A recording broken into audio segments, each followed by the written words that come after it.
Good afternoon, ladies and menfolk. Welcome to episode 29 of the Word Ninjas podcast. We're getting pretty close to 30. Almost. Alright, this week we have half of the crew. We have Will. Hello. We have Justin. And I'm live on location at work. And we have me. The others are MIA, or distracted by shiny baubles. Or both. But might as well get things rolling. Hopefully without too much reverb. Alright, talkie point number 1 for this week. Ask your own what-if plot scenario we can all talk about or figure out. We have 3 scenarios. Who wants to go first?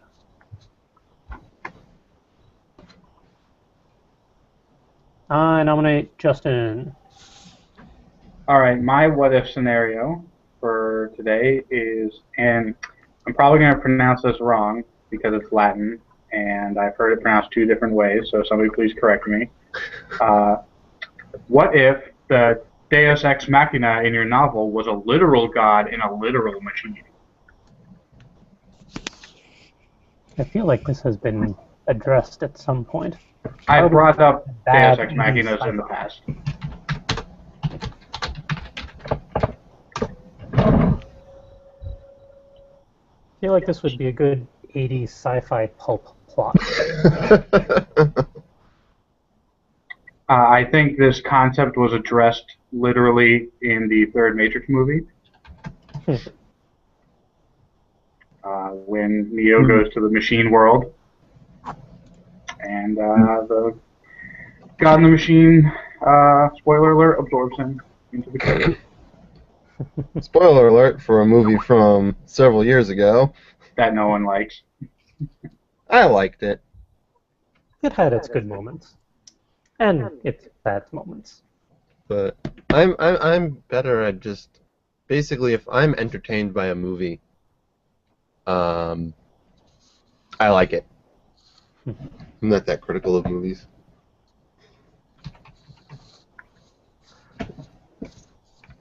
I think part of the scenario would be what constitutes a god. Considering every single religion has their own interpretation. Wouldn't have too much of a... Well, I wouldn't say that. Because when it comes to religion, my current novel basically just uses the religions that we have in the real world. So... My novel is a horror novel, so this would not work in this particular novel. The other novel I'm working on is fantasy, so this would be also, you know, I picture something like a Howl's Moving Castle, except the moving castle is actually also omnipotent.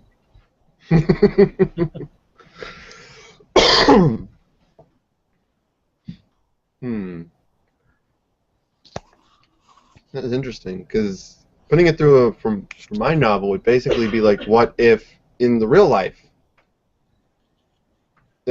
God was literally a thing in a machine? Well, I'm pretty sure that at the moment some people on Tumblr think that there is a sentience online right now because of the stupid virus going around. They do seem to be spazzing out more than normal. Speaking of Tumblr, is the link to the thing going to go up? Oh, I did. I forgot that's not linked up to my Hootsuite now. My bad. Calvin's here. Hey, Calvin! Hello. Kelvin, you answer the question while I figure out Tumblr. Calvin, do you believe in the Deus Ex Machina?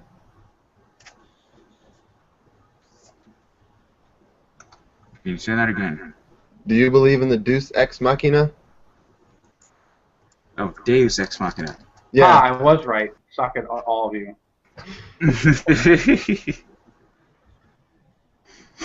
Latin. I took a class in it. I still can't pronounce it.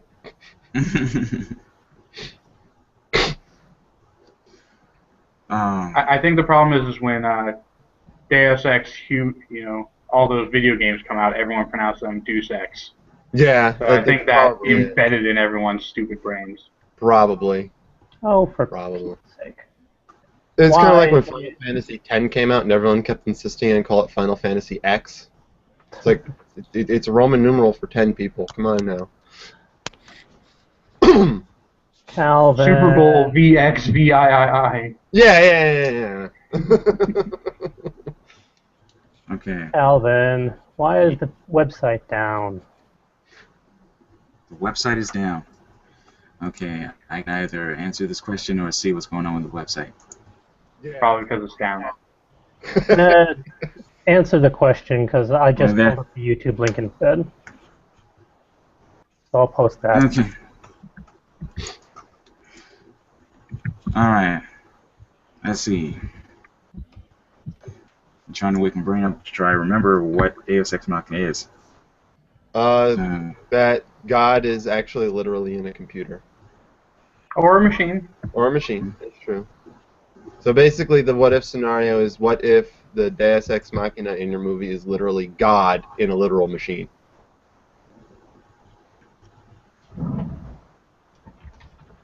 Sounds like sounds like a very strange episode of Futurama.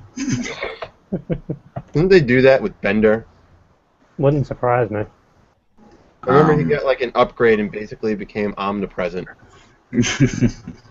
So I think we're focusing too much on the literal, even though that is the what if scenario. But remember hold on, I'm going somewhere with this. The Deus Ex Machina is also literally a plot device. a plot device. So in your story, this literal God in a literal machine comes and fixes up one of your plot mistakes. Isn't it kind of like a cheater's way of getting out of a corner that you write yourself into? Not always, At least but that's what occasionally. That's what it's become. And hello to our one viewer who has called us the Cool People Cast. Sweet. So yeah, to answer your question, seeing as how there's different there's so many people deifying inanimate objects, random popular TV show, movie characters, and apparently there is now a religion based off of fucking Kanye West. Anything is possible. We all know that Nicolas Cage is the one true God.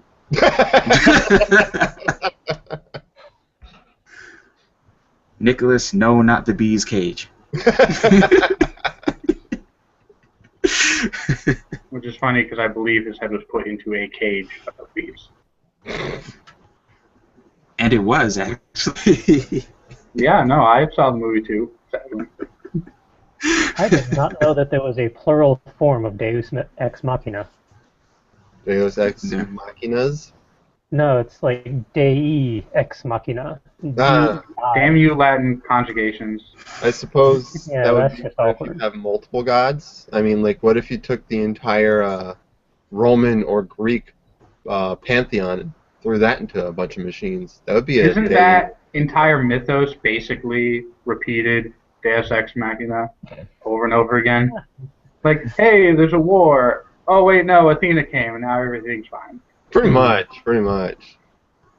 Well, the Wikipedia page for it kind of justifies my perception of it.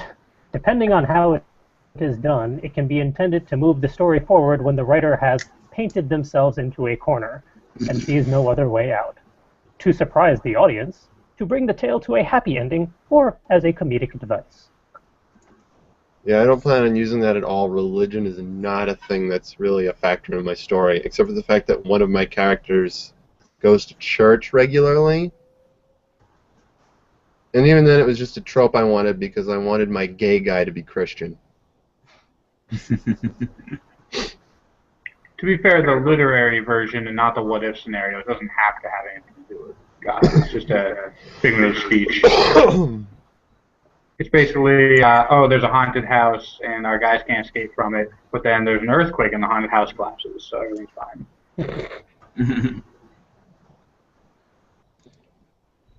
Kind of sounds like 90% of The Simpsons. Everything just reverts back to normal eventually. Because reasons.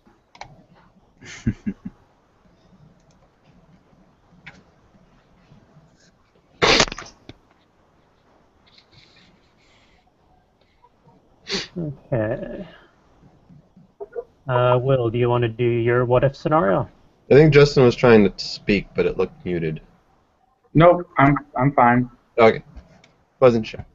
I was going to say we're going to move on, but then I realized I was the podcast host, so. Okay.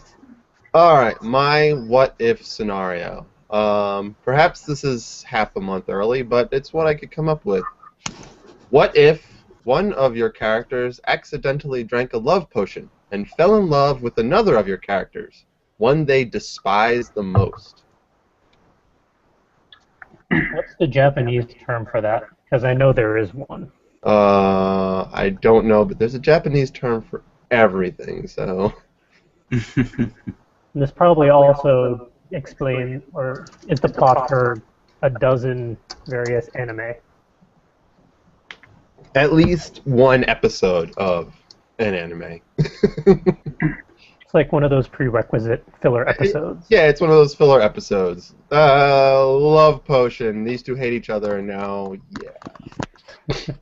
So in my novel, it's a horror novel, and there's a killer, and then my dude, who's not necessarily aware that there's a killer during most of the novel. And so if he drank this love potion, he would have some sort of weird paranoid Stockholm syndrome of a character that may or may not exist. And then if the killer was revealed, then there would be some confusing moments as he was being chopped into little pieces. No, I understand completely. I love you. Continue. I love you too. Don't ever stop.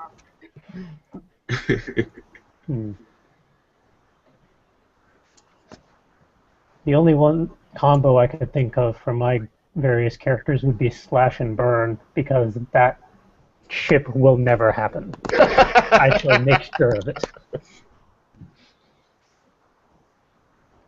Although I don't know... No. Slash would drink it. It's wine. If he thinks it's wine, he'll drink it without question. Love potions do generally look like red wine. Mm. And they're not reciprocal. Usually a love potion... Well, actually, usually a love potion is used wrongly, and then hilarious things ensue. But if they were used correctly, potentially the person would normally fall in love with the person who gave them the potion. Hmm. So did my killer give my dude the love potion? Well, that's assuming if your killer actually exists or not. Did he create his own love potion for his own psychological disturbances? What if one of the ingredient in the love potion, you had to put a drop of your own blood in it, so whoever drank it would automatically fall in love with you because it would have your essence in it? Smart. Unless you're a twin. What happens if you're a triplet?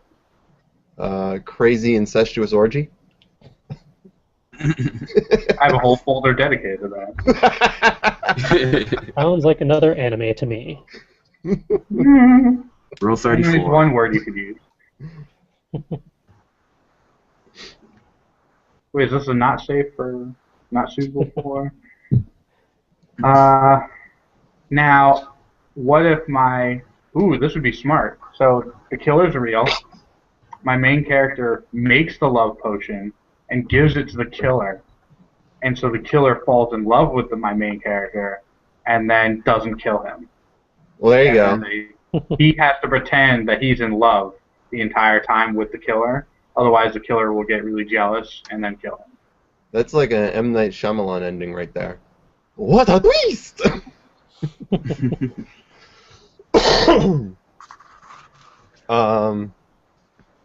I think for mine, the ones I would want to do it with would be I think they would break some laws, not some laws, some standard Cabinets. office rules since they are co-workers.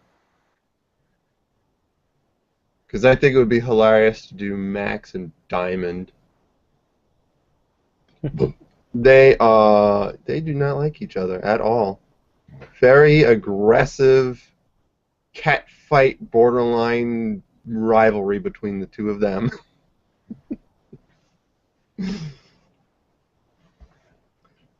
So that would be a complete twist. A lot of confusion on one end there. No, what do you? No, what do you? Go away! No, I don't like you. No, what? Go away! Stop! Again, sounds like most anime. Yeah. At least it would be between. It would make for some good lesbian scenes.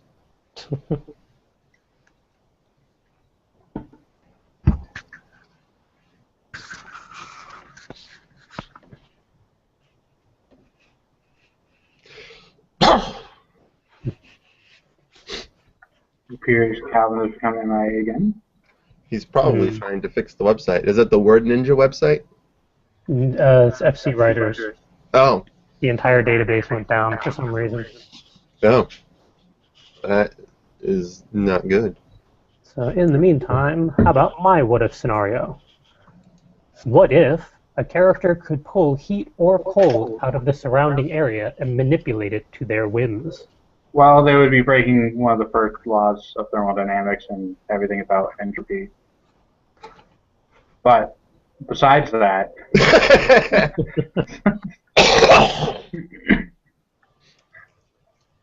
actually, that would have some really awful implications and may lead to the collapse of our universe. What if it was a relatively realistic world where it's more science than fiction? That's a problem. You would have an abundance of energy. Well, you'd have to set up kind of a stipulation that you would eventually have to release that energy, or you yourself would probably explode. You could limit to fully reversible thermodynamic processes. Oh, did everyone just turn off the podcast? What is this science they speak of? Get out! I'm curious, if they were pulling all of the heat out of the surrounding area towards them, how would they not burn themselves horribly? Well, that's what I mean by, like, there would be limits. Like, they could only take so much in, and they could only hold it for so long, or they'd probably spontaneously combust. Right, and you can't pull the cold out of a surrounding area. That's not how physics works. So you would be giving up your heat to heat something else, or giving up the heat in another location to heat something else. So you would only be accelerating the process. You could absorb the heat in one area and then release it in another area. Right. Yeah. That would be what you'd be doing. All I know is that Maxine would never have to worry about being cold again because she would just store it up and hold it.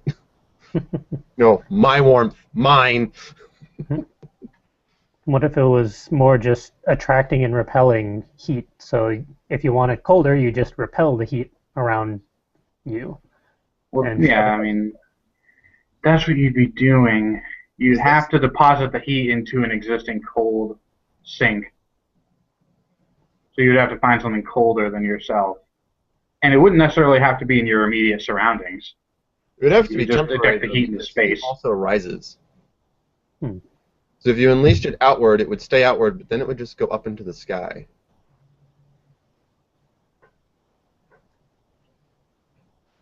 How does One thing I always remembered from middle school is that heat goes from where it's hot to where it's not. Curse those rhymes. I have to ask, because I did not actually see this movie, but is this stipulated from the new Disney movie Frozen? No. No? Because, like I said, I did not see that movie yet. I've practically seen it because people on Tumblr will not shut up about it. There's no escaping it. But But just from what I've seen on Tumblr, I have no idea what this movie is about, except it's about a couple sisters and a talking snowman.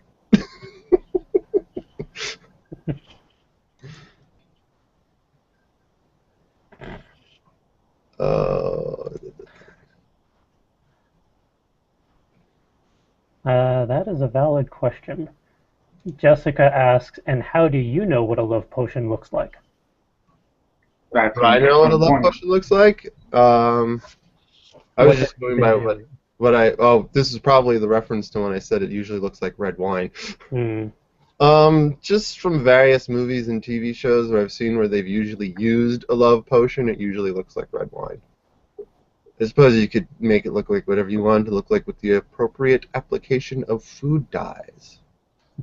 Maybe it's like iocane powder where it's odorless and tasteless, and they just put it into red wine. There you So go. the love potion is actually red wine with a little bit of the love potion in it. Mmm. That would get complicated if you don't label the powder container clearly.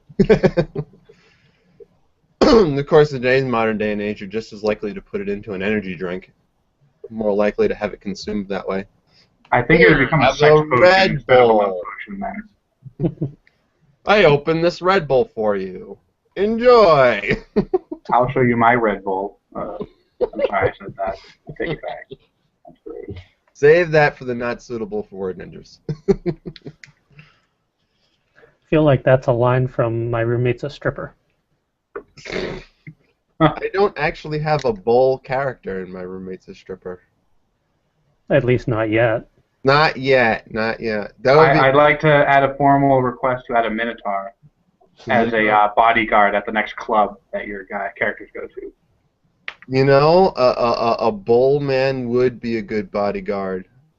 That would be good. The next time someone gets a little handsy on Maxine, I'm going to have a big bull walk up and just grab him on the shoulder and say, "Out now!" I'd rather him just run up and buck him across the sea. And then his name will be Red.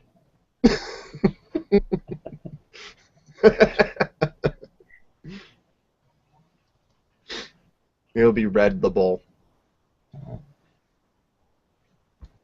Or no, you could. So your character walks up to the bull and says, "What's your name?"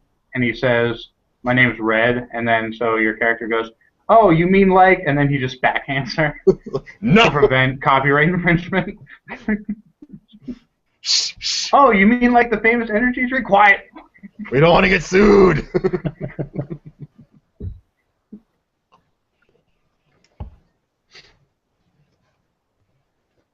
I don't know when Calvin's coming back. Shall we roll into talkie point number 2?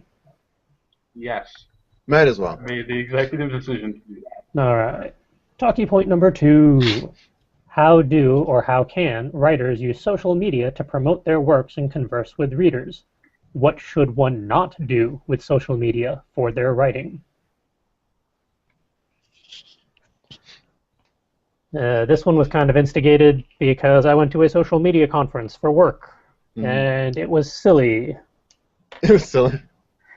It was a lot of 101 level stuff, and a lot of things that kind of borderlined on black hat marketing. So a lot of we're going to tell you to do this, but really don't do this? Yeah. Mm. Except they forgot the whole part of don't do this. No. Why do you use the pound symbol for a hashtag? I don't understand. Because reasons.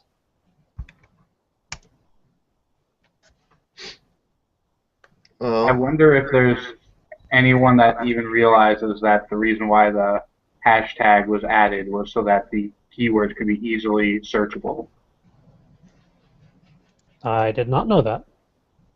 But then Twitter upgraded to being able to basically track all words instead of just the hashtags. So the hashtag has become largely irrelevant now, except on Tumblr, where it's only hashtags apparently, and they don't speak with real words. Yeah, sometimes. Tumblr's tagging system's kind of not the best anyway.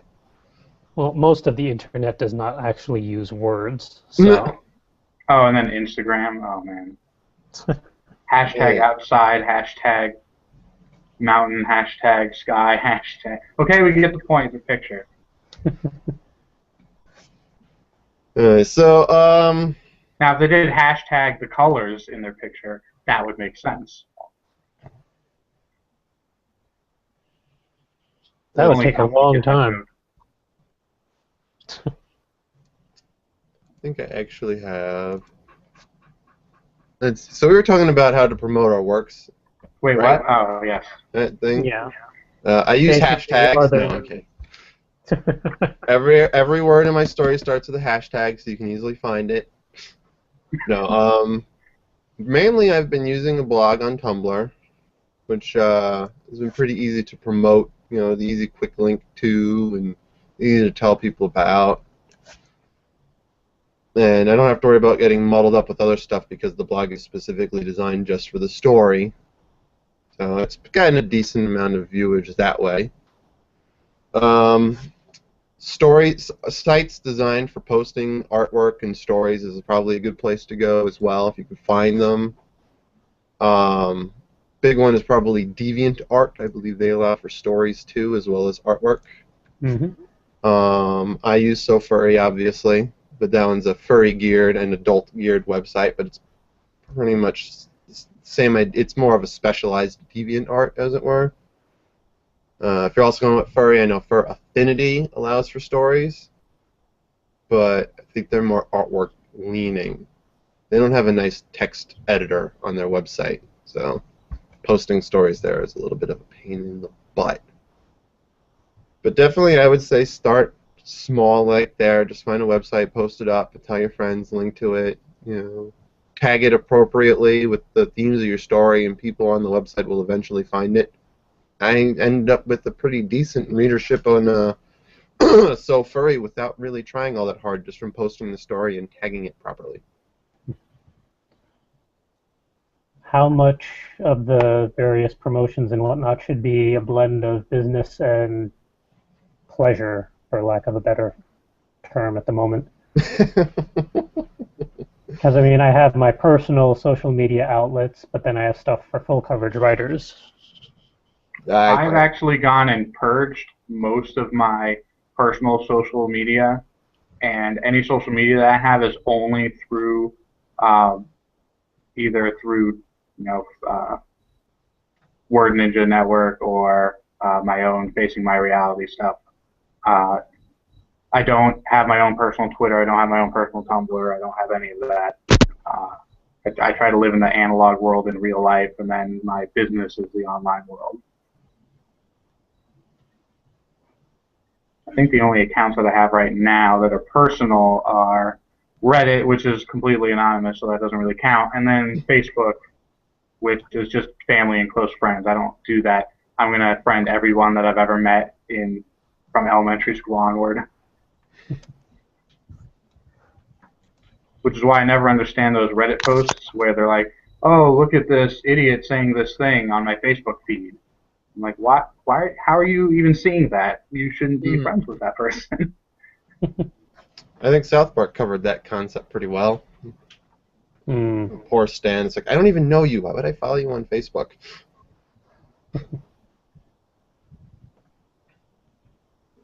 Yeah, I had that problem thanks to all of the various groups that I've been a part of or helped out with at one point or another. They all use Facebook.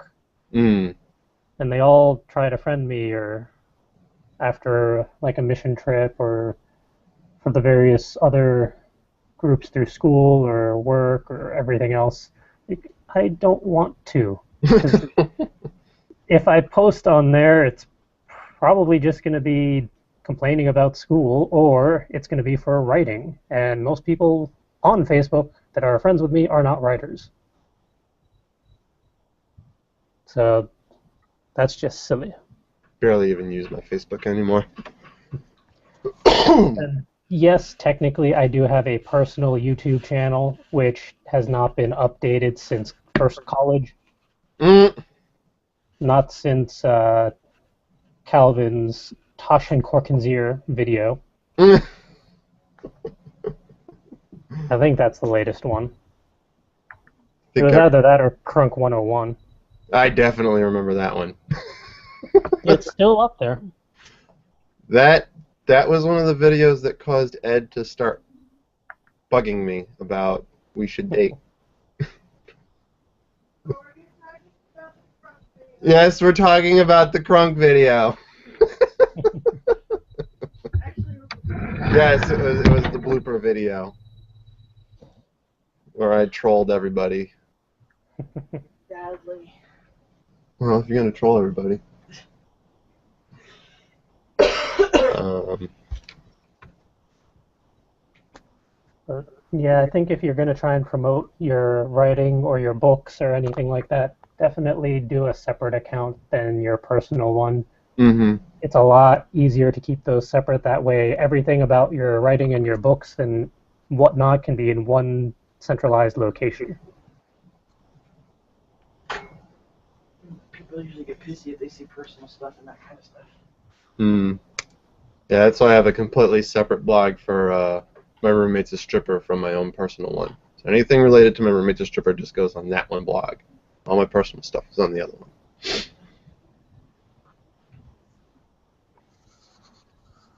Let's see, what else was there?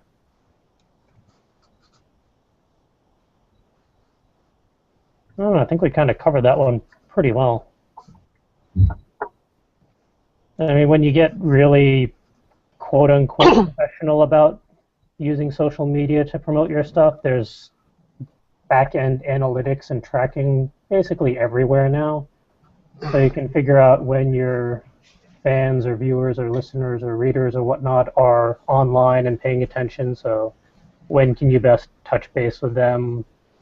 What are their search words that they're looking for? So you can try and spin your works or spin your posts that way so they'll see it better. All the stupid SEO 101 stuff that I get to do now. Yay. I probably should have been doing it in the first place, but meh. Baby steps. Baby steps. Well, probably at this point, toddler steps.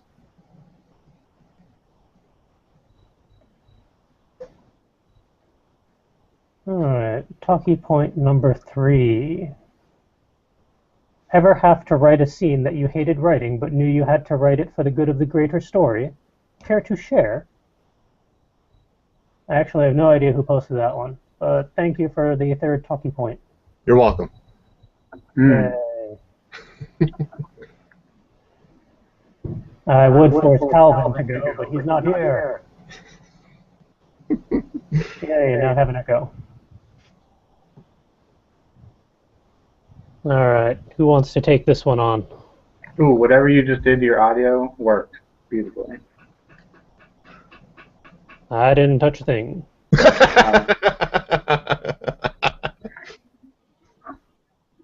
Well, it worked. Yeah, whatever you didn't do, keep doing that. Yeah, sounds like Google Hangouts to me. Alright, I nominate Justin. So this was a pretty tough question to even answer because I didn't know how open I wanted to be, but I figured I'd give it a go anyways. So right now I'm writing a school shooting scene that is basically the opening of my novel, and I was very close to some of the people at Sandy Hook, and my wife actually taught all those kids. So this whole scene writing is extremely difficult for me, but it's somewhat cathartic as well. It kind of gets all my anxiety out on the paper, so it's good for me and it's good for the story. It's still very difficult for me to write it, and it still remains unfinished to this day. I don't want to look around the corner, even though that my protagonist does, but eventually it needs to happen because that drives basically the rest of my character's motivations and descent into depression and madness. The real challenge is I don't know how much I want to actually show the reader, and I also, in turn, don't know how much I want to show myself. So, yes, I definitely have experience with writing a very difficult scene for the sake of the story. And what makes writing this scene even more challenging is that since I don't have first-hand experience, it's extremely difficult for me to get second-hand experience or to get first-hand experience through other people, because that's sort of not appropriate to have long-winded discussions about their reactions during such a traumatic event. And I've considered, contacting, my local authorities in the area, but then that leads to very suspicious activity, and I'm probably going to be put on some sort of list if I'm not already on just by saying this on the podcast. Oh, please. We're all on at least a half dozen lists by now. That's true. So it's difficult emotionally, and it's difficult literally to write it because I don't have firsthand experience for it. And that means I have to turn on my imagination even more, which gets more maddening and upsetting the more I open that valve.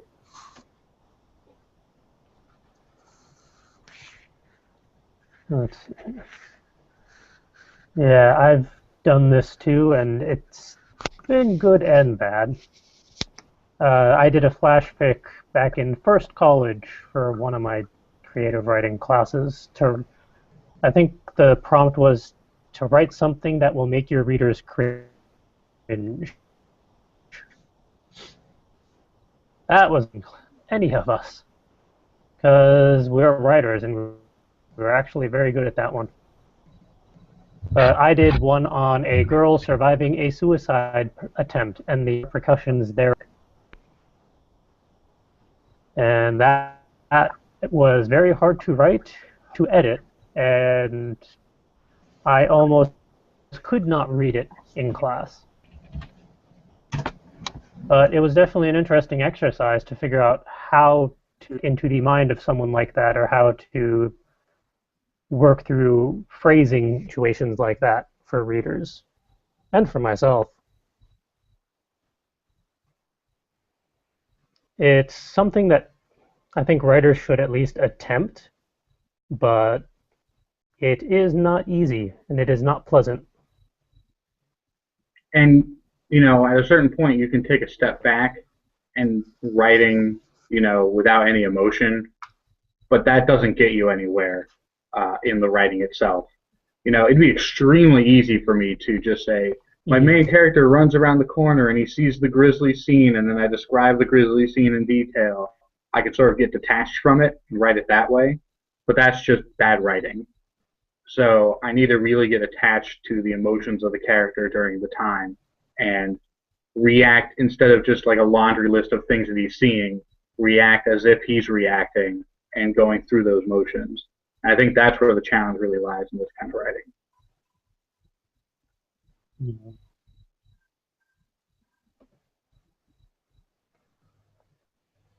Yeah, if the writer is not engaged, then why should the reader be? It is hard to kind of write something like that without trying to distance yourself, but if you do distance yourself, then it just comes off as dry and blah. And distasteful and tactless also.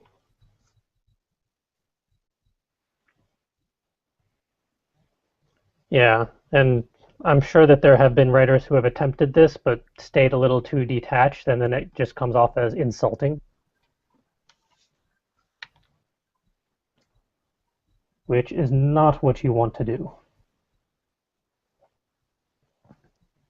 Especially nowadays with the way social media is, because the backlash will be instant and explosive.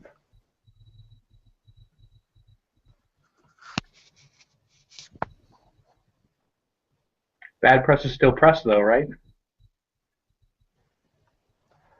Technically, yes, but good press is better than bad press. I concede the argument. And Will was apparently afraid to answer this question because he has run away. Yeah, we can always snag him later.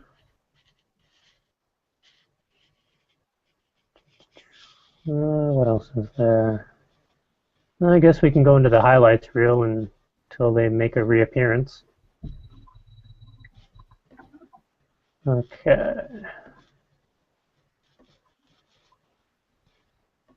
So for this week, The book highlight is Forensics and Fiction. Clever, intriguing, and downright odd questions from crime writers. And skimming through the index, there are definitely some very odd questions that crime writers have asked for their stories.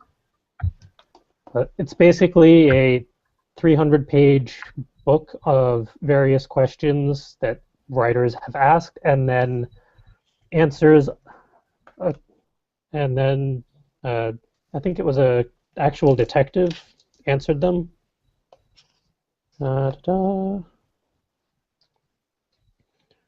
Let's see. This book is to provide writers of fiction with answers to basic and complex questions on medical and forensics issues. It is not to be used for diagnosis or for real-life behavior. What? Fair enough. But it splits things into certain segments like traumatic injuries, illnesses, doctors, and hospitals. And where's the next one? Poisons, toxins, medications, and drugs. Or the police, the crime scene, and the crime lab. The coroner, the body, and the autopsy. I might have to read that chapter. And then odds and ends. Mostly odds. But like some example questions are, how could Shakespeare's Titus grind 2 corpses fine enough to use in a minced pie? That is a valid question. I just tried to scroll down the page on the video. I am the worst.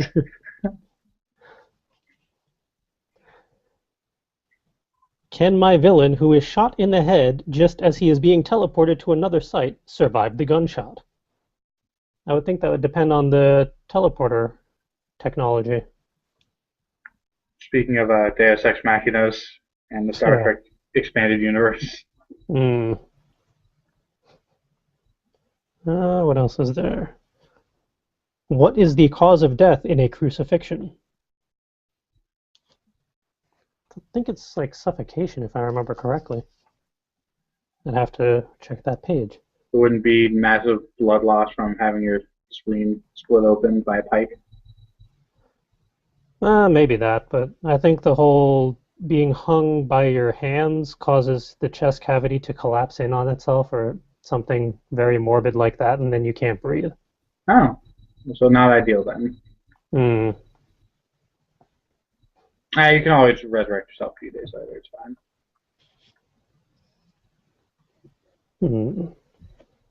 I almost have tried to scroll down again. I'm going to not touch my mouse for the remainder of the podcast. What methods exist for exposing second-page writing? I wonder if there are actual decent methods beyond what Hollywood would have us believe. What is second-page writing? If someone writes hard enough on one page, the page below it will show some form of it, I think. Yeah. What substance carbon copy. Yeah. What substance can my soft-hearted thief use to sedate the dogs that guard the estates he robs? Chainsaw. Aw. Crime writers are weird. What else is there? Could my character use cyanide added to a contact lens solution to kill another character? I mean, I would not be interested in knowing that information. What toxic gas could be used to kill a room full of people? There's so many. Yeah.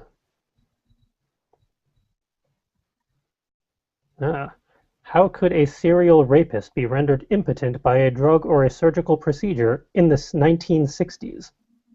That's oddly specific. And I think you have the surgical procedure covered pretty easily. Yeah. Hopefully there was some surgical procedure that could be done to make somebody impotent. I don't know how easily done it was back in the 1960s, but presumably they at least had the general understanding of that procedure down by then, I would hope. Well, they've been doing it, for quite some time. Yeah. But medieval hopefully it would era. be a little more sterile at that point. Maybe. Would you really want to be sterile though? Yeah, fair enough. What happens mentally to someone isolated for long periods in a completely dark room? They go batshit insane. Hmm.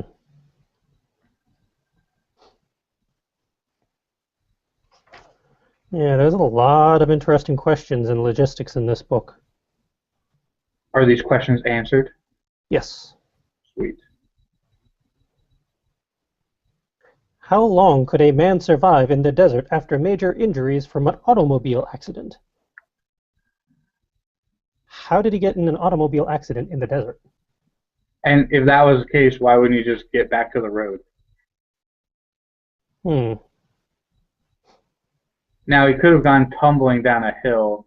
Like deserts in Arizona have a lot of hilly, mountainous type regions where it's technically still in the Hmm. desert.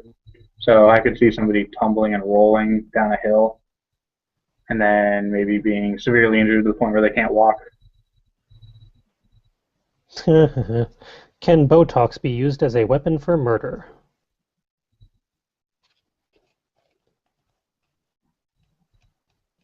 I guess that depends on your concept of murder, but let's see. The short answer is yes. Well, that's all I need to hear.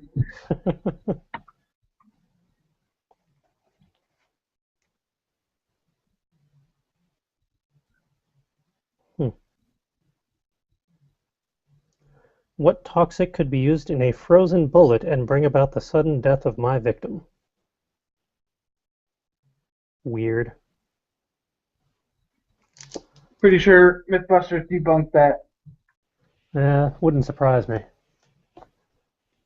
But yeah, this is definitely a useful book if you're doing crime writing or murder mystery, or if you just need to figure out how to kill your characters in awkward ways. Sadly, I don't think they have a paperback version of this. It's just hardcover or Kindle. But it's definitely worth checking out. And I have seen it at some libraries as well. So if And to you're be not, fair, on Amazon at least, the hardcover is only like $6. yeah. It's actually cheaper than the Kindle for some unknown reason. Why is the used version $17? We'll never know. And the collectible version is $75. Yeesh. Well, yeah, that is the book highlight for the week. Go check it out. As for the YouTube user highlight of the week, we are doing the Booktuber. And he has conveniently had his username be the Booktuber. So it's easy enough to find. A lot of these people have multiple username iterations, which gets annoying. But this guy does interviews, book reviews, book rants, a lot of interesting, quick little videos, normally ranging from like 2 to 8 minutes.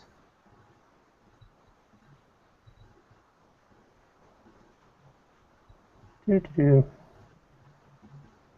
And he also does a lot of bookshelf tours, which is semi-interesting depending on what's on his bookshelf. I'm not that big a fan of bookshelf tours, but then I am easily distracted.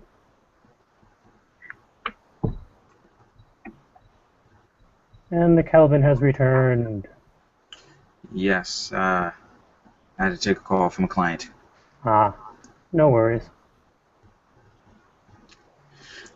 So I did come back just in time to hear you guys talking about various ways of murder. Well, that's nothing new for us. And sadly, I knew the answer to a couple of those. That's Um, nothing new for you either. yeah. So just exactly what type of client are you working for that you have these answers so ready? I am not at liberty to talk about that. An admission of guilt, I see.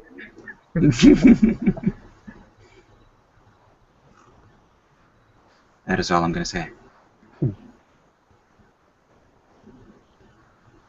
Yeah, this is a fun little YouTube user worth checking out. He seems to post pretty regularly compared to some of the others I was skimming through for the day. So go give him a look. And well, he's actually been good about linking some of his other accounts. So I guess he's on Goodreads as well. So go check him out there too. Because why not? You know, maybe next week we can talk about Goodreads as the website of the day. Sure. 'Cause I don't think we talked about that yet, right? I don't think we have. All right, next week it is. Take note. All right. And the website highlight for the week, Google Scholar. Because not everyone necessarily knows the various versions of Google search that are out there. Okay, that one's new to me. Yeah, Google Scholar is primarily for high-level type article research, like nanotechnology, if I spell it right. Google will spell right for you, don't worry. Yes, I'm back, by the way. Sorry for disappearing. No worries. But yeah, it comes up with all sorts of various articles and reports and legitimate research that has gone on about nanotechnology. So if you want a lot more science in your fiction, this is a great way to go about searching for it. And for those of you still in high school, college, or what have you that need to do regular research, this is very handy. I wish this were around when we were in college. Indeed. Yeah. And it conveniently has the whole excessive ways of trimming down your search, which is very, very convenient. Or if you need to find a certain author or publication,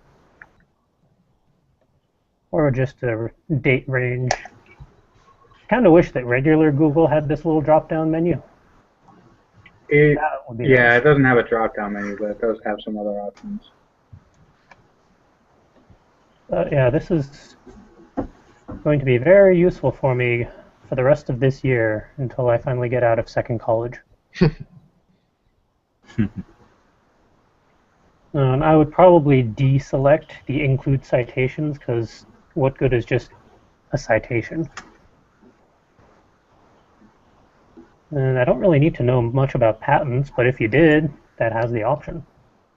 It's kind of a nice touch.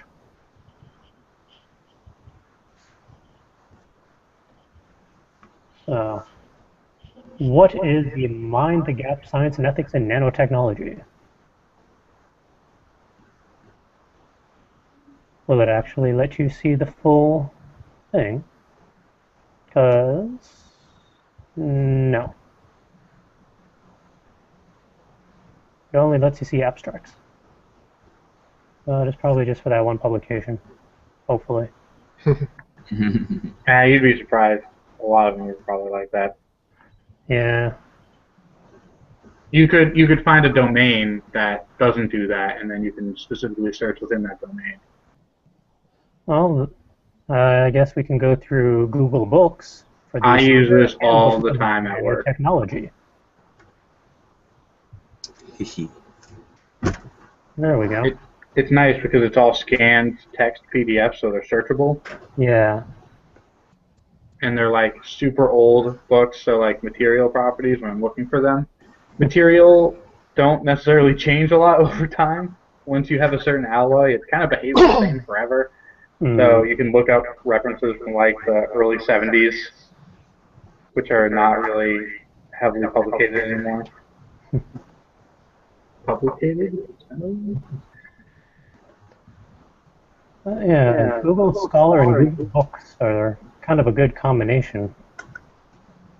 Definitely worth playing around with at least.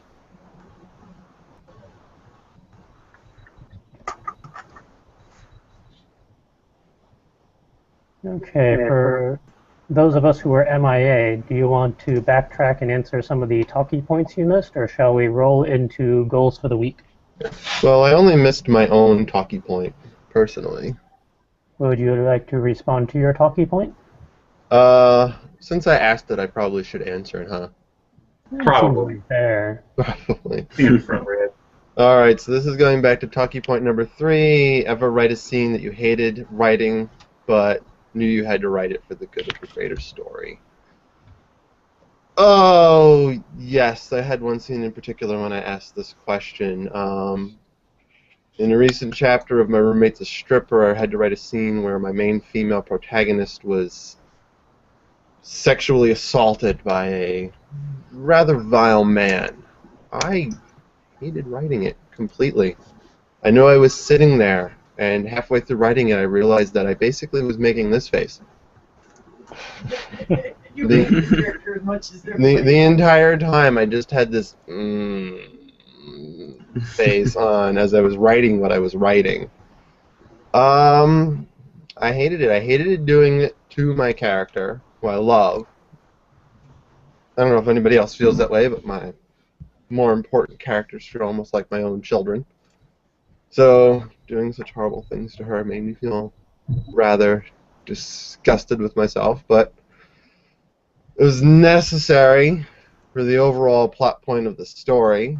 Not only is it intended to be a turning point for her own life, she uses the experience to kind of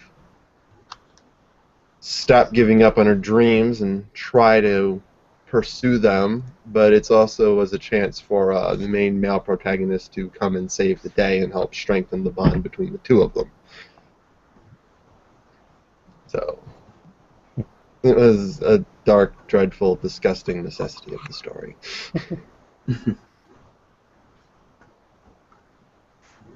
Yeah, it's weird. For my characters, I don't mind beating them up and giving them horrible backstories that people will just feel sad. But there are certain lines that I really don't like crossing or addressing or having to bring up, so I try to avoid them when possible. It was easier for me to write Max's backstory involving her brother and her father than it was to write that one scene. Killing her brother was easy. Killing her brother was easier. Wow. But then again, you had no invested emotional interest in him, so Not really. that's kind of understandable. I had to convey her invested emotional interest in him, but I personally didn't have any. So that's kind of interesting loophole in emotional attachment there. It's interesting. It was interesting. I mean, it was not easy. Writing the scene where she revealed about her brother, I did get a little teary-eyed too. But I had an easier time writing that one than writing the sexual assault one.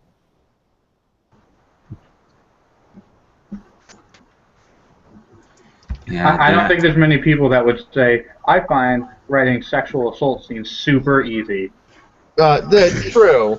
I try to write them as often as possible. They're literally my favorite scene to write.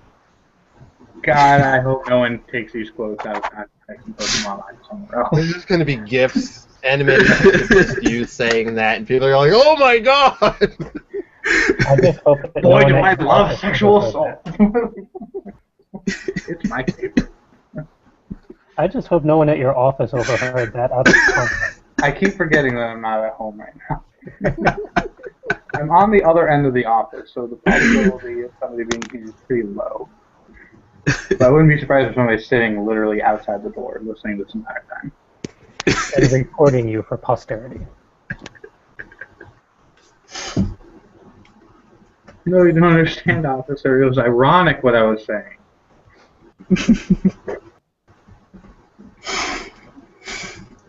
And on that note, moving on to some other talking point, please. Oh, God. Calvin, would you like to chime in on any of the talkie points? Well, for number 3, I only have one story where I I had a character like slowly descend into insanity, but that was actually fun to write because I was able to like, offset a lot of the emotional stuff I was going through and project it onto that character. What about song lyrics?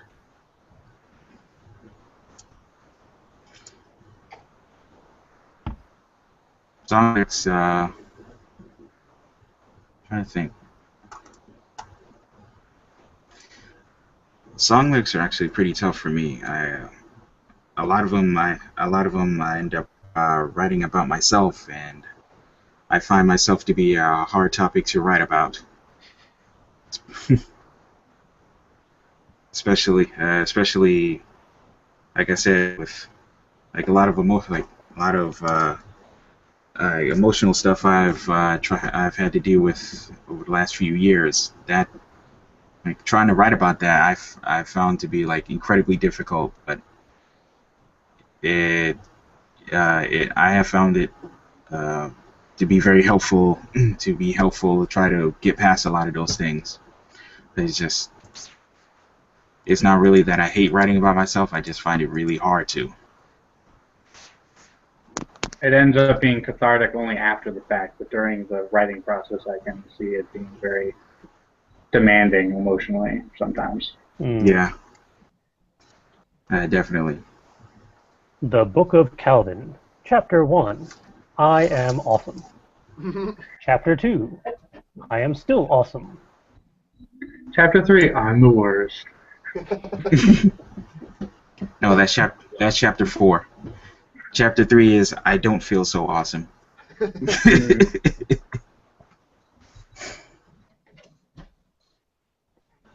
Let's see.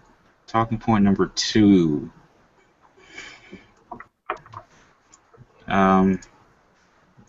You guys have pretty much covered the gamut of some of the things that I would use, like primarily Facebook. Did anybody talk about Twitter at all? No. No. Oops. Twitter's a pretty good resource. Like you don't have to like run on and on and on about well anything. So you can I kind of find that the best way to like throw teasers at people in small doses. Like especially if you want to put in like small snippets of what you're working on, ideas that you're throwing into your story. Just find little things to kind of get prospective readers interested.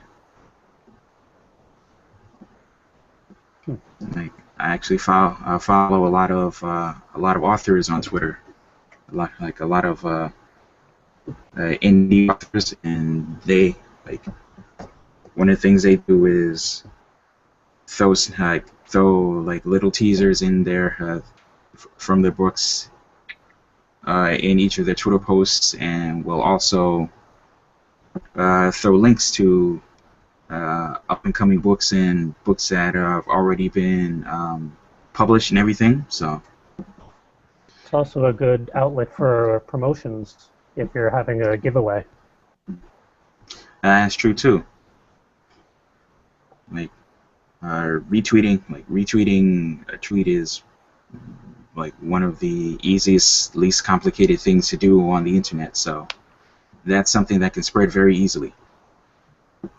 Promotions on Twitter and Tumblr are probably some of the easiest things to like spread across the blogosphere. Ew. Usually a blogosphere. Well, I can't really say like all of the internet, kind of just subsection. The better subsection. Yeah. Social media being the better subsection of the internet. I can think of worse subsections. Oh, there's plenty. Someone say 4chan? I was going to say Darknet, but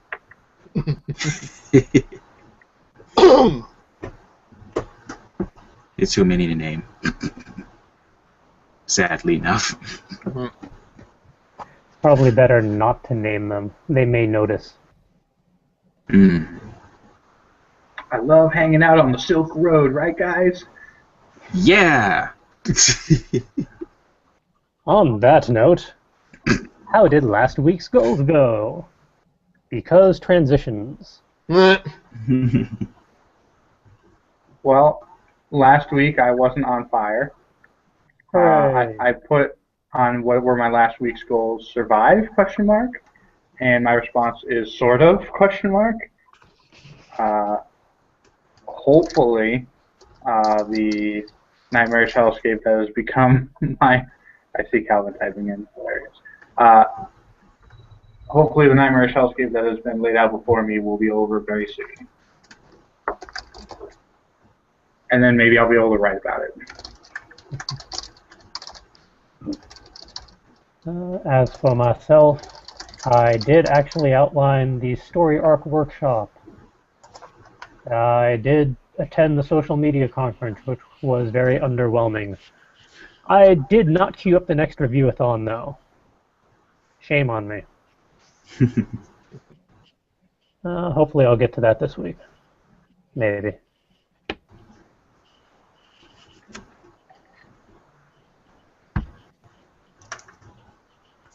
How did other people fare? 50-50. Yeah.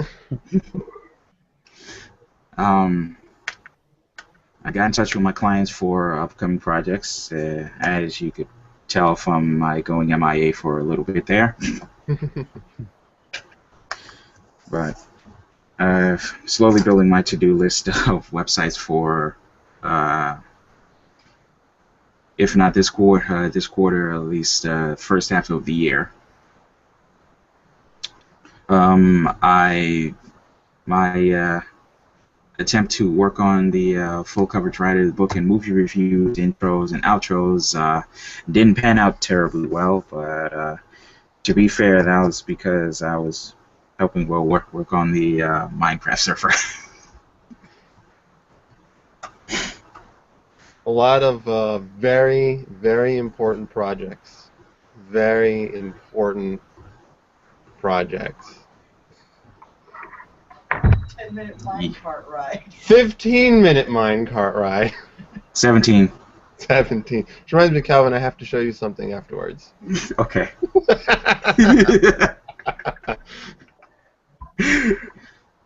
In non-Minecraft news, how were other goals met or not? Well, I did start working on chapter 20 of My Roommate's a Stripper. So, that's good. I did not get back into working on Clash of the Storms yet. I want to reread it to try and get back into the mindset for it, and I did not succeed. Though I did start reading The Last Threshold, which is a similar type of story, so maybe that will help. And we did get, as we said, the Word Ninja Minecraft server up and running. So I think on the technical side, it's pretty much set. Although, Calvin, I was not able to boost the memory for it. So we're still stuck at the same memory. Gave me errors when I tried to run up the server. So, but I did try to double it. Maybe if I do less than, I don't know, we'll have to tweak it. Possibly. It may not let you. I think it'll only allow you to boost memory 1 gig at a time. So I may just need to get more RAM for my PC, which is something I cannot do at this point in time. So for now, I'll just have to deal with it. Okay. But even CJ's been in there, so he knows it is operational. And highly entertaining. Lava towers everywhere. Whether it's our doing or not. We haven't done any lava towers yet. So much grieving. We did make our own lakes. Spent an hour making a lake once. Hey, that was entertaining. That was entertaining. And we have our own fishing spot now, so. Ooh, sweet. Well, you can fish from the lake, so. Anyway, so on my list of things, No get one on that cares. sweet Minecraft server is on the list. Yeah. But besides that, launching my new website template, which I've been working on this month. My website is currently a little bit on the static side because I've been working on this sweet template. And once that's up and running, everything should be amazing. And also write my apology versus forgiveness article. I've done a bunch of research on the topic, have a bunch of articles I have to read, and actually need to write the thing up. And put that on the website as well. And once I do those two things, everything will be glorious. Mhm. As for myself, I have a new planner that I need to fill out for FCW and work and class and other diabolical machinations. I really should get on that. Because I'm part of way too many things. I need to keep it all straight somehow. Especially as every single day I'm in a different location. And tomorrow starts my first week of Doom classes again. Yay.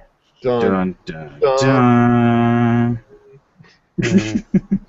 We'll see how I fare after I start up managerial accounting and human resource management. No, I hated that class. Yeah, that's the general consensus.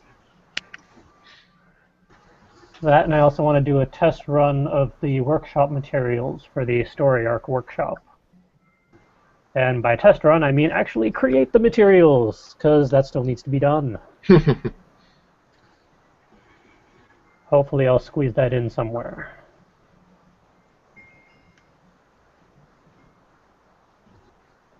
Alright, let's see. My goals. As always, website. Yeah, more websites and working on those and different things like that. Actually get to work on the book and movie reviews, intros and outros. And my big goal for this week is to get less distracted by Minecraft. But to be fair, like Oh, sorry. yeah, but to be fair, Minecraft is like been like a nice mental getaway for me. Like blowing up islands. Oh yeah. I forgot just how long it actually takes to do anything in vanilla Minecraft, especially when you don't have op. Well, we were running in creative mode, so it actually didn't take too long. Yeah, speak for yourself. Well, yeah. You aren't building giant, massive temples and complexes. No, just building an underground diabolical villain's lair. One cube at a time. And I don't really have much choice in the matter since I can't teleport. So I'm stuck where I am.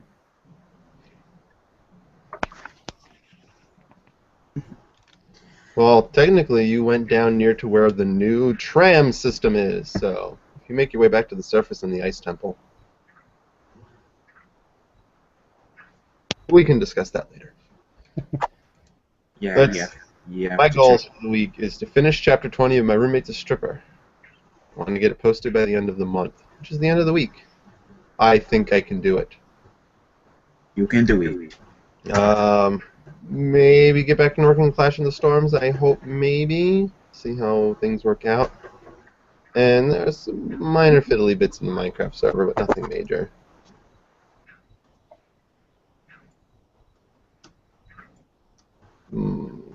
Yeah, I think that's pretty much it.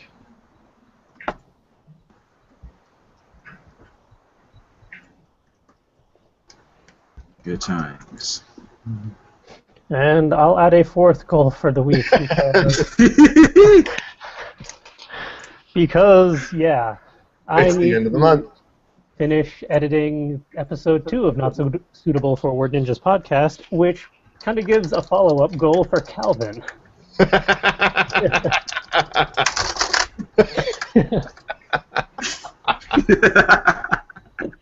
Because yes, episode 1 is complete and ready for posting, but we need to get it posted. So it is not posted. I don't think so. I believe I put it somewhere on the site. I think.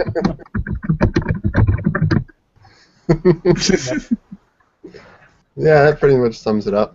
This is going to be an interesting week. Thank goodness that my 2-hour commute is now down to 20 minutes for 3 days out of 5. Sweet. Nice.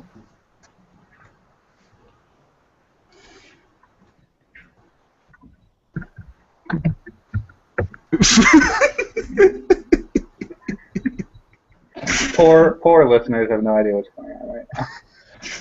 All right. With that, let's go to upcoming events. Well, we're not done with show notes shenanigans. For whoever actually ends up watching this part, let's go to upcoming events. At the moment, I am attending QuinnyCon on March 1st and 2nd. Others are more than welcome to join me, as it is a free convention at the moment. Is that Quinnipiac by any chance? I hope so, because that's what I thought. Yes. Yeah. Quinnipiac University's York Hill campus in Hamden. Nice. Cool. We can go hike those sleeping giants when we're done. Yeah. Yeah, this is a 2-day convention over in Hamden, Connecticut. It's a relatively small convention compared to some of the others in the area, but it looks pretty cool, and the fact that it's free is nice. I think this is the 3rd or 4th year they've been running it, so I look forward to checking it out. And in May, Calvin and I are attending Book Expo America. Yeah. I'm already starting my research of the various companies that are going to be there and which ones we should go talk to. And then there's Connecticon in July. You will never hear the end of Connecticon if you listen to this podcast. Right, that is the. That is our convention. Yeah, that's our big one. That is the be-all, end-all for us currently. So for the next 7 months, that's all you're going to hear about from us. And then for the following 5 months after that, you'll hear nothing but us talking about how great it was.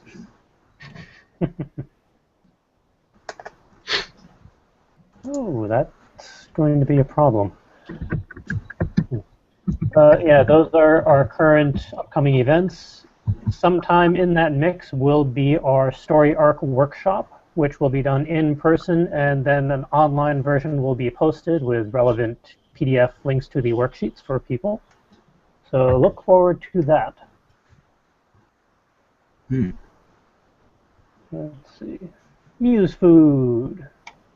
Let's do some writing prompts. Okay.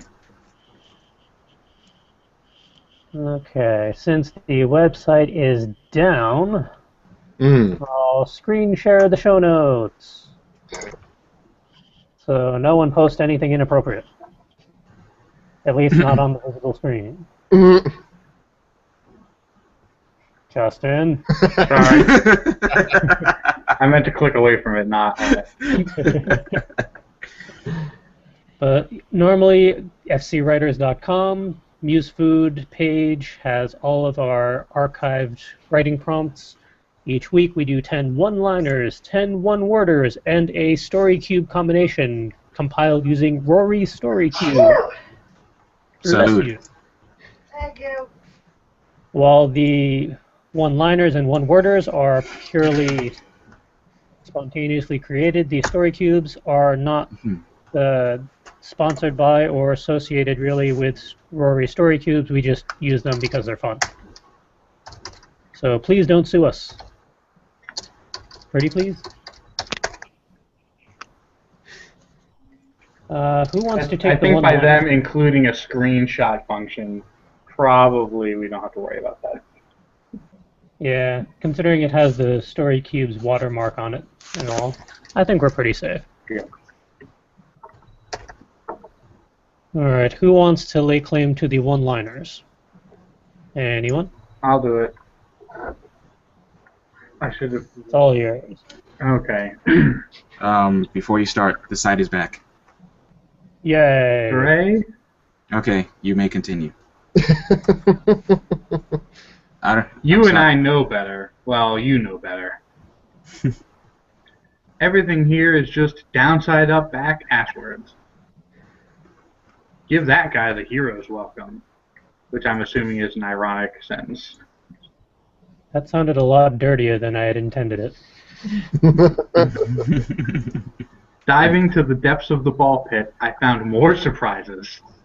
That's a two-line. Oh, I like it better as the one line. I found more surprises than expected for a Monday morning. We are not in an 80s montage. Stop with the posing. The great fiery sky ball progressed across the sky as it had done all days before and shall do so all days after, until it explodes. Speaking of which, I am not a scientist. I just like mixing chemicals. Also, speaking of which, less dying, more running and dodging and surviving. Options are limited when atop a dyspeptic volcano. I don't know what animal this is from. I don't want to know either. That was extremely difficult to pronounce. CJ, stop making up words. But they're fun. Especially when I don't have to say them. Who's up for the one-worders? Anyone? Or shall Very I take well. I will do it. Alright. The one-word writing prompts for the week are 9, snowy, terror, scissors, cookie, howl, delivery, hang, science, and mantra. I'm going to start a delivery company where we deliver terror cookies. I will order your Oh, terror. good. And my mantra will just be the word science. Because science, you monster. Alright, Calvin, would you like the story cubes for this week, or shall I? I'll take them. Alright. Alright, the story cubes for this week are as follows. An airplane. We have either a very short person chewing out a giant, or a regular sized person getting chewed out by a very, very, very tiny person. We've got 6 beans. We have somebody jovially handing off a present. We have somebody jovially, let's see, according to those lines, throwing a ball.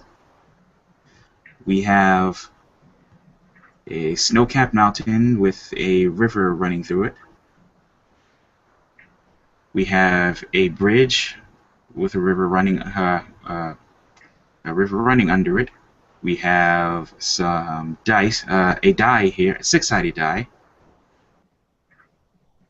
And we have a crown. Is that I feel- diceception? I'm sorry? I was Die thinking. on a die? I feel like this could be a good flash fiction of Jack and the Beanstalk in modern day.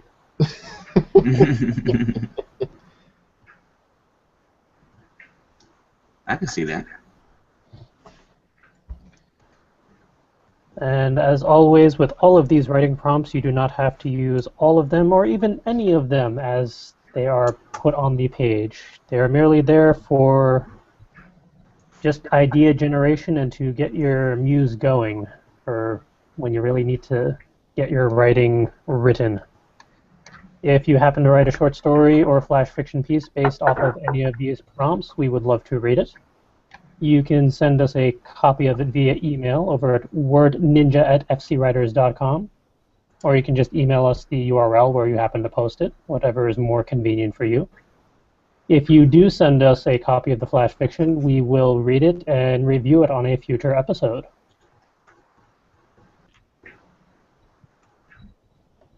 And off screen share.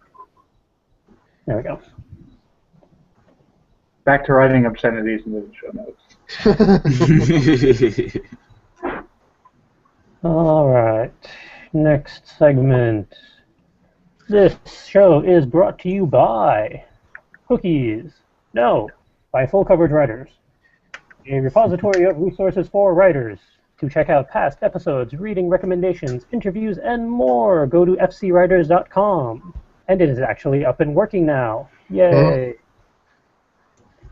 And we are also partnered with the Fairy Tale Podcast, a weekly live stream hosted on Monday nights at around 10 p.m. Eastern Standard Time. Check out their channel for manga and fanfic dubs, cosplay reviews, and more. And they're also doing a lot of interviews with people in the industry, as I think outside the guild they're calling the series. So those are actually pretty cool, and people should go check those out as well. And the link to all of that is in our show notes over at fcwriters.com. And if you want to show your appreciation for this show, which is privately funded, the easiest way is to subscribe to our YouTube channel. You're watching us on it, so it's nice and quick and easy. Watch some of our other videos, click that thumbs up button, post a comment, let us know what you thought. Continue the conversations, because as fun as it is just talking between the various people who make it on the crew for any particular episode, we want to talk to the rest of you out there, all the various creative peoples who are equally crazy. For extra credit, you can go over to fcwriters.com, go to the Word Ninjas Live page, and donate an amount of your choice.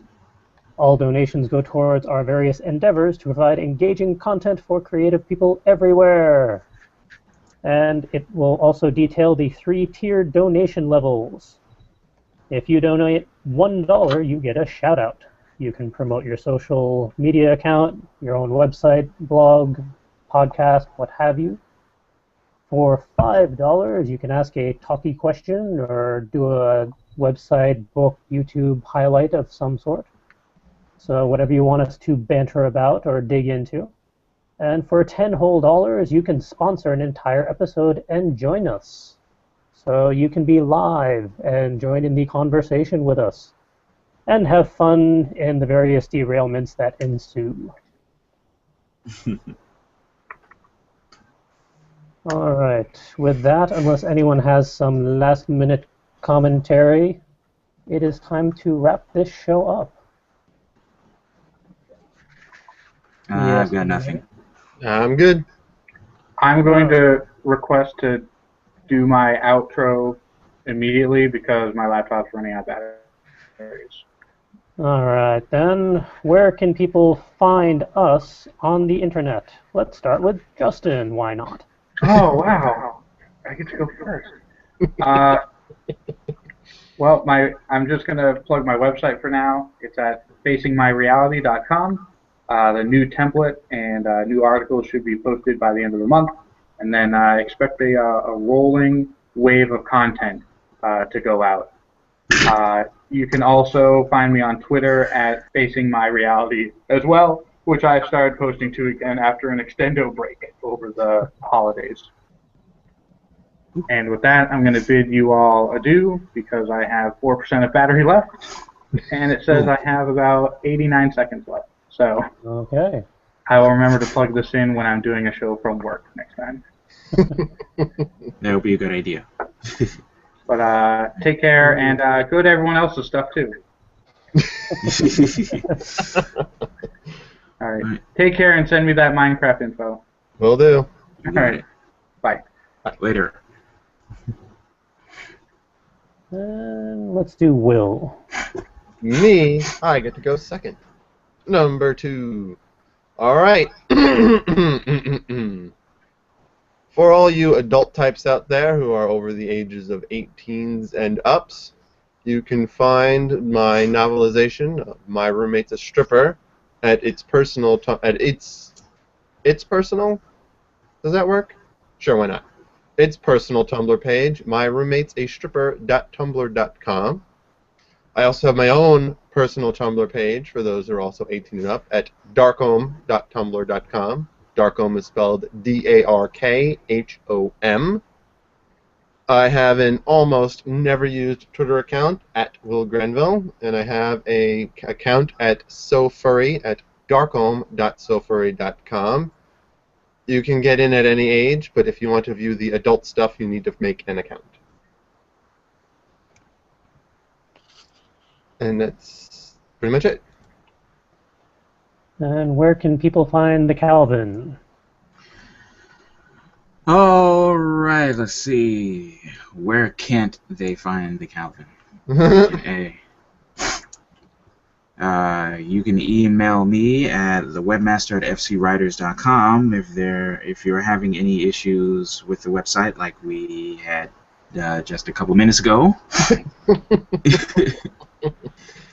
You can check out my personal website / portfolio, where you can see all the stuff that I actually do, that I babble about on a weekly basis, at calvin.cwillia.ms. It's calvin.cwillia.ms. You can also find me wandering around the music website Riffraff, where I am the digital media editor around those parts. The website is riffraff.net, riffraf.net. You can also find me on Twitter and Instagram at ccwii, and you can find me on Tumblr at Instacal. I think that about covers everything. All right. And as for myself, you can find me on my very dusty and covered in cobwebs Twitter account, silver_wolf85. I am hoping to kind of revive that a little bit. I keep saying that, and then I don't. If you want to check out any of the full coverage writers' shenanigans, it is fcwriters.com. We have all of the past episodes of Word Ninjas Live. We have reading recommendations, a couple worksheets that we're hoping to expand this year, all of our Muse Food stuff. We also have an events page that I need to update. Good Lord, my goals list keeps on growing. For our social media, we're over at Tumblr at fcwordninja.tumblr.com. Over on Facebook, it's facebook.com/fullcoveragewriters. Our literary Twitter handle is at fcwordninja. And for anything and everything else, you can email us at wordninja@fcwriters.com. And with that, we are going to wrap up this episode, call it a week, and we shall see you all next Sunday, or I will see people next Sunday, because I know it's Super Bowl Sunday, so who knows how many people will actually bother watching. I will not be here next Sunday, because I will be in New Jersey. Fair enough. Depends on if I have to work or not. So you'll see some of us next week. It'll probably be another short cast where we might just make things up as we go along, for all I know. We'll see. But until next week, all. Take care. Weird paranoid Stockholm syndrome of a character that may or may not exist. And then if the killer was revealed, then there would be some confusing moments as he was being chopped into little pieces. No, I understand completely. I love you. Continue. I love Chop you up with too. your Don't love. ever stop.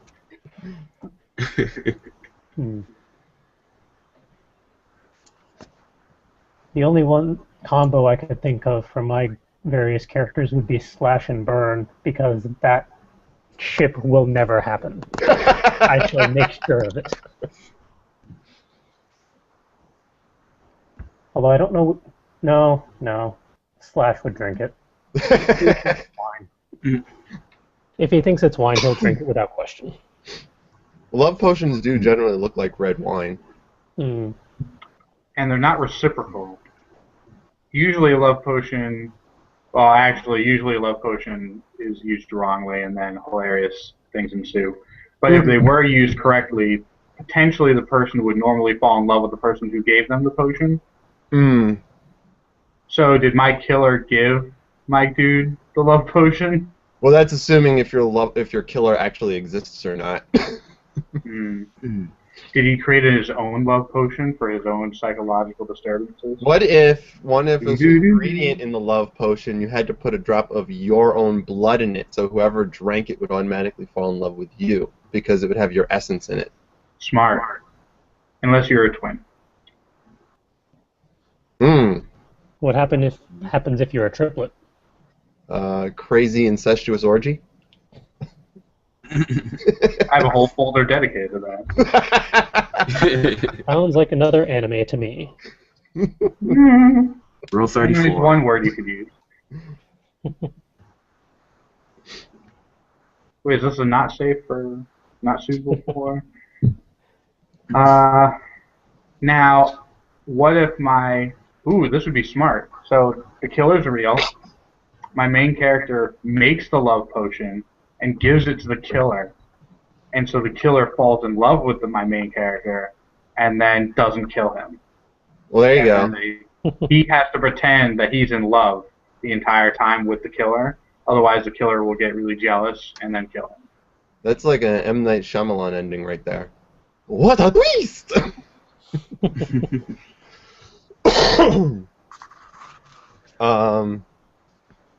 I think for mine, the ones I would want to do it with would be, I think they would break some laws, not some laws, some, Good afternoon, ladies and menfolk. Welcome to episode 29 of the Word Ninjas podcast. We're getting pretty close to 30. Almost. Alright, this week we have half of the crew. We have Will. Hello! We have Justin. And I'm live on location at work. And we have me. The others are MIA, or distracted by shiny baubles. Or both. But might as well get things rolling. Hopefully without too much reverb. Alright, talkie point number 1 for this week. Ask your own what-if plot scenario we can all talk about or figure out. We have 3 scenarios. Who wants to go first?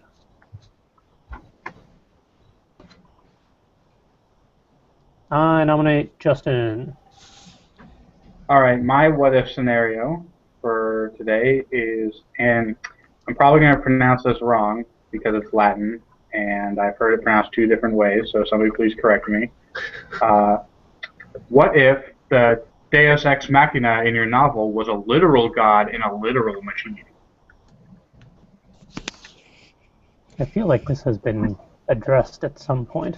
I brought up Bad Deus Ex Machinas in the past.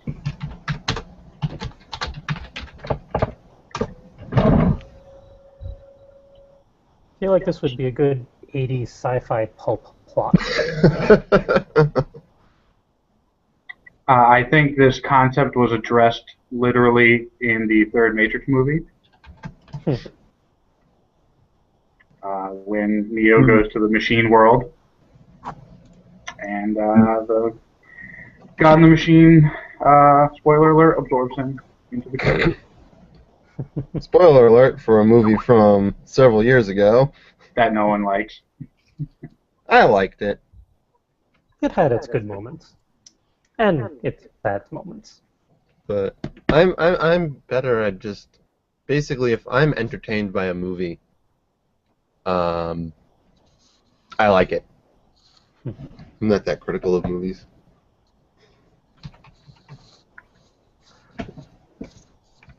I think part of the scenario would be what constitutes a god. Considering every single religion has their own interpretation. Wouldn't have too much of a... Well, I wouldn't say that. Alright. Let's see. I'm trying to wake my brain up to try to remember what Deus Ex Machina is. That God is actually literally in a computer. Or a machine. Or a machine, that's true. So basically the what-if scenario is what if the Deus Ex Machina in your movie is literally God in a literal machine?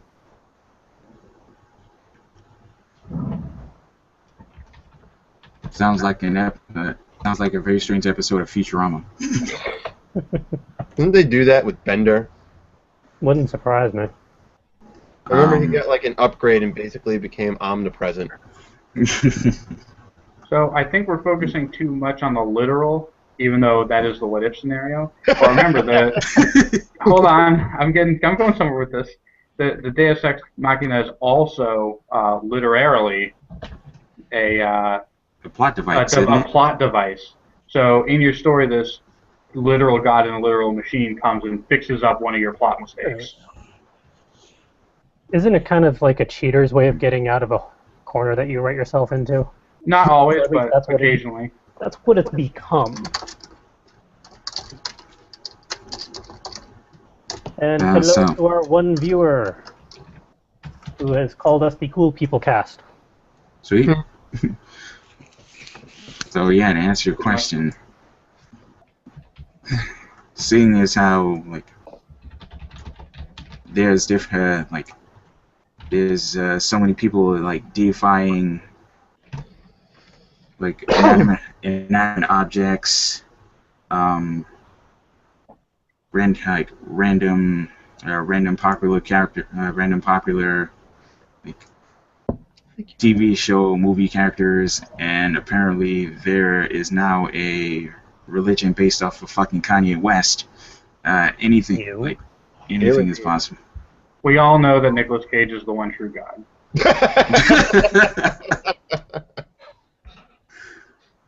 Nicholas, no, not the bee's cage. Which is funny because I believe his head was put into a cage of bees.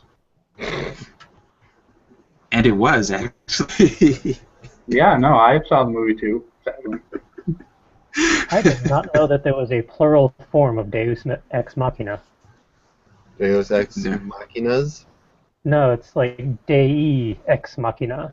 Damn you Latin conjugations. I suppose Yeah, that would that's be just if awkward. you have multiple gods. I mean, like, what if you took the entire Roman or Greek pantheon and threw that into a bunch of machines? That would be Isn't that entire mythos basically repeated Deus Ex Machina over and over again?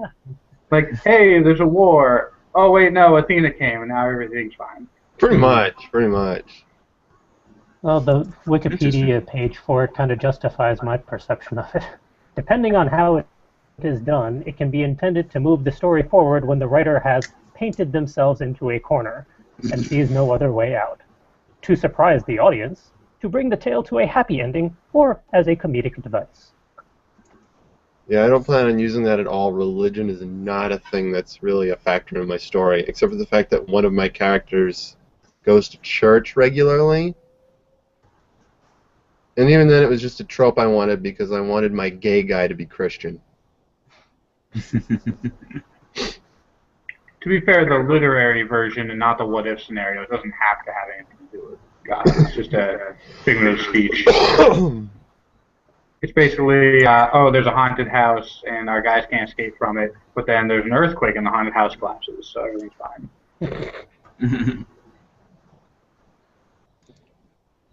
Kind of sounds like 90% of The Simpsons.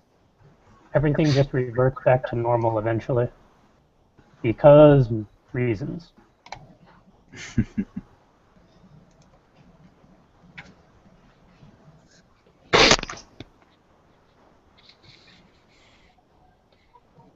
Okay. Will, do you want to do your what-if scenario? I think Justin was trying to speak, but it looked muted. Nope, I'm fine. Okay. Wasn't sure. I was going to say we're going to move on, but then I realized I was a podcast host, so. Okay. Alright, my what-if scenario. Perhaps this is half a month early, but it's what I could come up with. What if one of your characters accidentally drank a love potion and fell in love with another of your characters, one they despise the most? What's the Japanese term for that? Because I know there is one. I don't know, but there's a Japanese term for everything, so... This probably also explains or is the plot for a dozen various anime. At least one episode of an anime. It's like one of those prerequisite filler episodes. Yeah, it's one of those filler episodes. Love potion. These two hate each other, and now, yeah. So in my novel, it's a horror novel, and there's a killer, and then my dude, who's not necessarily aware that there's a killer during most of the novel. And so if he drank this love potion, he would have some sort of... Because when it comes to religion, my current novel basically just uses the religions that we have in the real world. So,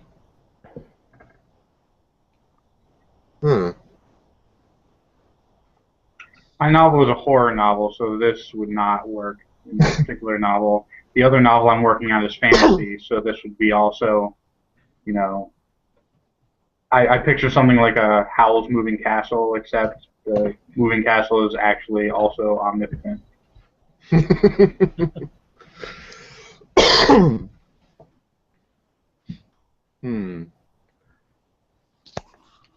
That is interesting, because putting it through from my novel would basically be like, what if in the real life God was literally a thing in a machine? Well, I'm pretty sure that at the moment some people on Tumblr think that there is a sentience online right now because of the stupid virus going around. They do seem to be spazzing out more than normal. Speaking of Tumblr, is the link to the thing going to go up? Oh, I did. I forgot that's not linked up to my Hootsuite now. My bad. Calvin's here. Hey, Calvin! Hello. Kelvin, you answer the question while I figure out Tumblr. Calvin, do you believe in the Deus Ex Machina?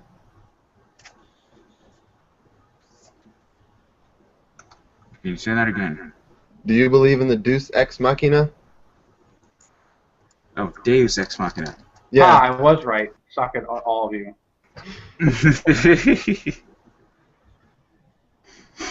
Latin. I took a class in it. I still can't pronounce it.